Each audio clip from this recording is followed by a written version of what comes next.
Thank you and welcome to this session. We're going to be talking to a gentleman called Kisilu Musya and a film, Thank You for the Rain. This is a journey of Kisilu Musya for the 5 years when he was a farmer, then transformed into a community leader, and then on to become an activist, climate activist. Kisilu has actually been able to go down to COP21 to talk to the world about the struggles that he has gone through. And for today, we're going to be having a discussion between Kisilu and Wanja. Kisilu is part of the film, and Wanja, who is the impact producer. I hope that he will actually be able to share in and enjoy the session. So over to you, Wanja and Kisilu. When we look at the film, Thank You for the Rain, and all that it has done, I would want to start with you, Kisilu, and find out from you, how did this journey of making this film start with you, and why did you think it was important for you to share your story, and perhaps that your story would bring some change? Kisilu? The journey started with the coming of Julia Dahl, a lady from Norway who came to my home, finding me as a farmer, saying that he wanted to film my activities, that is farming activities, asking her what is the importance of filming or that. She went on to explain to me that he wanted to follow me so that he can keep record on what the climate change is twisting farmers. I went on to ask him why. He told me it's the easiest way of communicating and sharing faster, and that way the information will reach a wider community. I just accepted. She stayed with me for a month, following me, my activities as a farmer, going to groups I used to go to groups to discuss more about farming. We had self-help groups for farmers. Yeah, after a month then, she told me that she's leaving. I requested her to issue me with a camera so that I can follow me up because I felt very interesting to keep on tracing my activities and my friends' activities as well. Great. So that is how the journey started. Great, thank you so much. As you've heard, this is a co-production between 3 countries, Kisilu, who is a Kenyan, and then we had Julia Dahl from Norway, and a gentleman from the UK, whose name just slips off my mind for the while. Hugh. But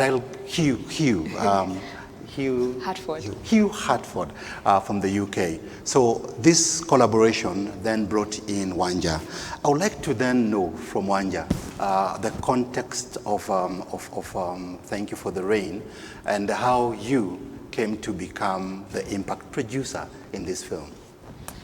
Yes, I met Kisilu and Julia, the whole film team, and Hugh in 2016 at the Good Pitch event, which you know about. It's by Doc Society, but at the time it was hosted by Docubox. And Good Pitch is an event that is a one-day event that brings together, different stakeholders, from CSOs to NGOs to philanthropists, funders, and with the aim of supporting films, giving them the support that they need to get made. And more than that, to go ahead and drive social impact. So Thank You for the Rain was one of the films in 2016 out of 6 of them that had come from across the continent. And so I attended the lab, just to understand what is impact, how do you use film to drive impact? And because of my background at the time, working with agribusiness and youth across the country for a TV show at the time, the story of Kisilu resonated, and understanding that you could actually use film in that way through several partnerships to drive impact, that's what attracted me to it, and I came on board. And my job really, the role of an impact producer, is to maximize on a film's potential to drive change, to design and come up with a strategy and implement it in that way. So at that point, participating in Good Pitch was very important in securing partners that would come to support the impact campaign further on. And just following up on that, then from the experience of Good Pitch 2016, did you get partners? Did you get support? Was there anything that came through the 2016 Good Pitch event? Oh yes, that was very important. And at the time, we participated at the Good Pitch Kenya, but also Good Pitch Europe. And because of the makeup of the partners that you have, we got partners that ranged from, grassroots organizations, that work, some of them actually working in Kitui County where Kisilu comes from. We got others that work on the national level, and we also got others that work on the international level. But most important, we met funders at that point in time who gave us the very early support that made us create and work on a case that later could possibly attract further support for a longer term. Great. And now over to you, Kisilu. Tell us a little bit about how the film came to be screened in Mutomo, Kitui, where you hail from, and what then happened. How did it start, the screenings in Mutomo? Yeah, after the film was ready, it was at first screened at my home area, where we, at least I can say it was the first time to meet with my local leaders and my community at large, discussing more about the challenges about climate change. I could read from their faces how active they were following the film. Also, I could read from their eyes that some people were crying, an indication that they were strongly impacted by, by the film, seeing how the climate change is twisting them. Yeah, so I could also read from their comment. And like one of our villagers decided to donate a land. He said, after everything, and if this film will bring anything, and any people who feel like supporting them to get water, to get this, because our problem is based on water shortages. He said he will donate a land. Yeah. So my first donation, I got it from my neighbor. He donated a land for the purpose of putting a water point for the community. Great. And when it comes to challenges, you've mentioned some. Are there any other challenges that came about through the discussion from the film screenings? Any other challenges that you would be able to talk about? At least if there are any challenges, it's because after the first screening, every community from different corners were calling for the screening, and they could not be conducted at once. So, well, we went on screening at our speed, but we could not meet their desire as they were calling from every. Now I'll go to Wanja as the impact producer. Could you paint an overall picture of how the shape of the campaign for Thank You for the Rain, the impact campaign was, and then we can maybe go to some specific details from Kisilu? As Kisilu mentions, so what we did is that we basically started by first of all going back to Mutomo under the leadership of Kisilu. And Kisilu organized for us to screen the film to community representatives, as he said. And there's the immediate, every screening is followed by, a meeting and a discussion between the community and their immediate leadership. And some of the challenges they shared, I remember, Kisilu, if you could just share with us, there was especially the challenge of water, access to water. There was access to information on climate smart farming, access to markets, right? And even just a space to gather so they could advocate and articulate their needs to their leadership. And so together we decided, okay, there are so many things going on, we can't do all of them. Let's narrow down to a few, right? And if possible ever, if anything happens because of this film, maybe this could be the ones we could tackle. Great. So that then led us to one goal, which was to create climate resilient communities. So with that goal in mind, we decided to achieve this then, we needed to divide the campaign into 3 key components. Actually, we have a 4th one, but we started with the 3 ones. So the first one basically speaks to the community level activities. And this would speak directly to the challenges that were raised by the community, for example, access to water. So together with the Chavonda, which is chaired by Kisilu, and other partners that we've managed to meet along the way, such as CJRF, Climate Justice Resilience Fund, we've constructed a 30,540 cubic meter earth dam. And this really is an advocacy tool. It provides an economic ecosystem. And this means that it cushions the community and the farmers economically during prolonged drought. They have space to meet. They can access county interventions by their leaders. They can decide what they want to do for themselves. They can, they can be reached now by organizations working in the area for seminar and all the information that they needed, right? And so that speaks to the first component. The second and the third speak to national, regional, and international advocacy and impact. This is where we do the screenings. We screen the films in schools. We've managed to reach over 30,000 students, for example. We do community screenings overall in all our geographical areas, because you realize the impact campaign was happening in Kenya, but at the same time in Norway. We've done over 90 community screenings. Again, they are followed by conversations between the community and their leaders. And in Kenya, we've done over 5 counties. As well as to speak to the international component, we've screened the film in major climate events, such as COP21, where Kisilu went, you saw COP23 as well. And this is important, because when we made sure that Kisilu and the director were present in those international screenings, for example, TED Global as well. When Kisilu is in those spaces, he is representing the perspective of grassroots communities higher up on the global agenda. And previously, a lot of times, you don't have frontline communities represented in these spaces, right? So that was important, and we realized to achieve that goal, it wasn't a one thing or a one actor, one stakeholder affair. And then it speaks to the power of film then to cut across all these different stakeholders to drive towards this kind of a goal. Great, thank you so much. That has been a great broad perspective of what the film has done at the regional and the international level. Maybe I should go down to the ground with Kisilu and ask Kisilu, what's happening on the ground in Mutomo, and what impact has this film had and the dam in Mutomo? One thing the film has done to my community, it has now, opened our eyes. One. Second, now everybody now is in a position to understand. It has given my community direction to which to move.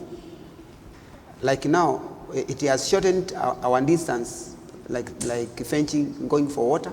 Now we have an earth dam where my people are just moving for some minutes to get water.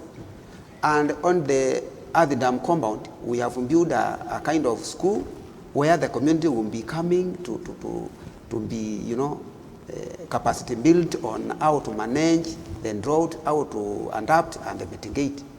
At the same time, we are hoping that very soon or later we will have a community bank, because we have started with the temple banking. Great. And we are planning to have a cooperative bank. Already, very soon, we are going to register our symbio to become a cooperative. We are planning, and we have started already looking for ready markets for our products. Yeah. Great. That is what is happening. Yeah, I want to believe that you meant to say you want to start a cooperative society, because a bank will be a huge thing to do, Kisilu. But I wish you all the best on that. I want to go back again to the issue of the film screenings. You've talked about the international screenings, the community screenings, and the school screenings.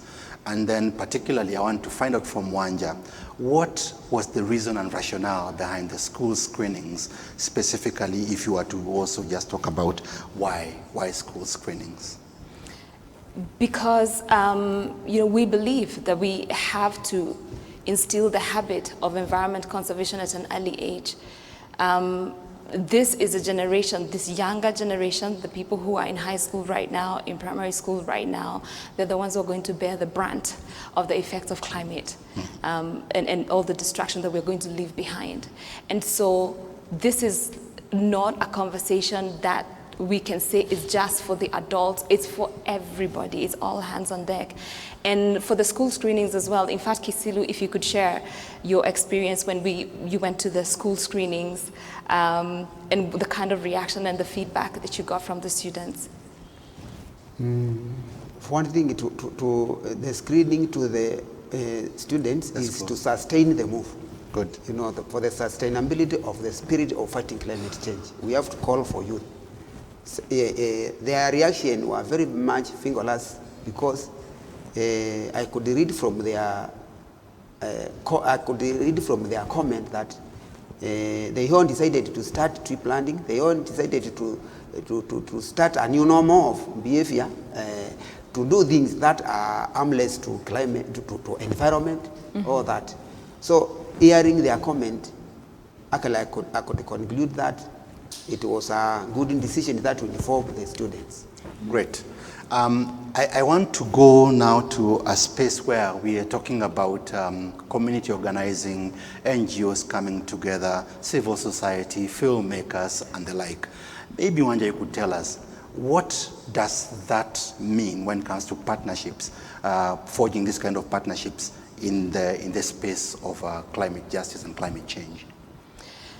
I think from our experience basically is that everyone has a role to play.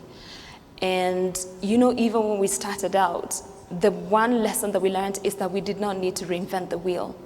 When you come to the climate space, there are people who've already been doing this work. There are people who do this already, way before even the film was made, right? Yeah. And it's the same thing for the community as well. When we talk about climate change, for Kisilu and my grandmother and your grandmother back Ushago, up country, climate has been changing for years. It didn't start because we were able now to start describing it in science jargon or academic jargon, right? And so for the community level, you realize they already have their lived experience, and their partnership is important because that information features into the strategy, right? Kisilu mentioned already, we had a community elder who donated his own land. Yes. That's partnership right there. So when you have that, then you have a different ask. So right from the onset, people like Ford Foundation, people like Enrich Ball Foundation, Doc Society that we got from very earlier on, people came on board to support with networks, with funding, with just helping us understand some of the information that's relevant at that level. But at the same time, we partnered with Sasol, our partner in Kitui. They're dam builders. We're filmmakers, we're storytellers. We don't know anything about building dams. Yeah. And so we have come to see just the power of unlikely alliances. It may look like we're very different, but when we bring our strengths together, then we can drive real change much faster by trusting that what I don't have, you have. And this has been the strategy. Even from the way the film was made, it was a co-production, Kenya, UK, Norway, right? The co-authorship between Kisilu and Julia as well, even in the making of the film. So that's been the spirit that's defined our impact campaign. Great, and maybe now I could go to Kisilu and find out from him, how has this film changed your life and the community's life in Mutomo, just overall, as we finalize? One thing, before the filming, I was just a mere farmer. Yes. Who just knew how to plant and weed. But at long last, through the film, I became a traveling farmer who can go far and preach gospel about climate change and share different things. From there. It brought a new understanding that climate change does not mean drought.